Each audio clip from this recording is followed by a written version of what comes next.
dans ces chambres froides, suffisamment de pommes de terre pour ravitailler le marché sur plusieurs mois. Swami Agri dispose d'un stock de 70 000 tonnes.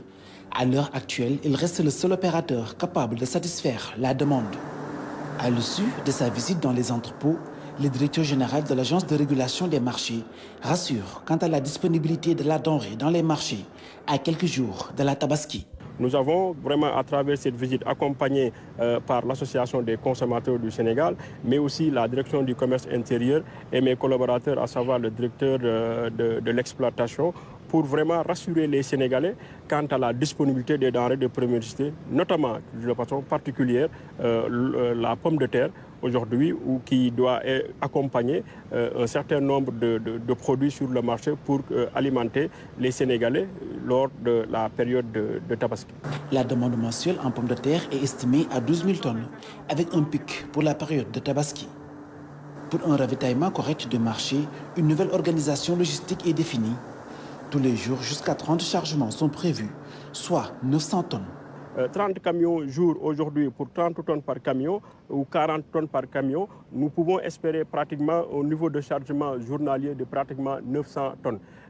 Alors que la moyenne normale est de 500 tonnes jour. Donc ce qui augure pratiquement de bonnes perspectives pour assurer les Sénégalais que fondamentalement, si le rythme est maintenu et si les dispositions logistiques aussi sont maintenues en l'état, et aussi le relais que la chambre froide de Diamniadio qui a une capacité de 10 000 tonnes peut prendre pour assurer l'éclatement sur l'étendue du territoire, nous pensons que fondamentalement, aujourd'hui, les Sénégalais peuvent disposer entièrement de la pomme de terre. À ce rythme, impossible de parler de pénurie de la denrée, encore moins de spéculation sur les prix.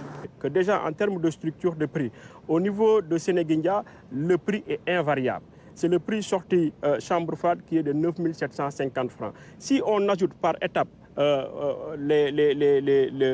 en tout cas la marge bénéficiaire, le prix arrivé consommateur ne devrait pas dépasser 12 000 francs.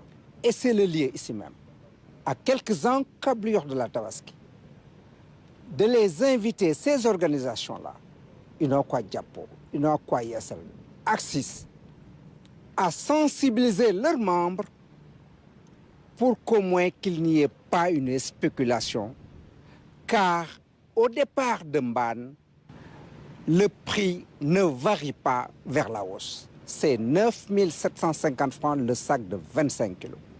Ce serait inconcevable qu'un sac de pommes de terre revienne au consommateur à 13 000 francs. L'oignon, l'autre denrée très demandée durant la fête. Swami Agri n'est pas encore autorisé à commercialiser sa production. Les stocks disponibles chez les commerçants couvrent largement la demande. Ce qui fait que sur le marché, fondamentalement, le niveau est acceptable. Et je pense que, contrairement à la pomme de terre, au niveau de l'oignon, on parle peut-être de mévente, on ne parle pas d'indisponibilité. Et les dispositions sont en train d'être prises en termes au plan administratif pour assurer une bonne commercialisation et éviter les pertes post-récolte. L'oignon et la pomme de terre seront donc disponibles dans les différents points de vente. Une réunion est prévue entre l'agrobusiness et les grands commerçants. Objectif, apporter plus d'efficience dans la chaîne de distribution.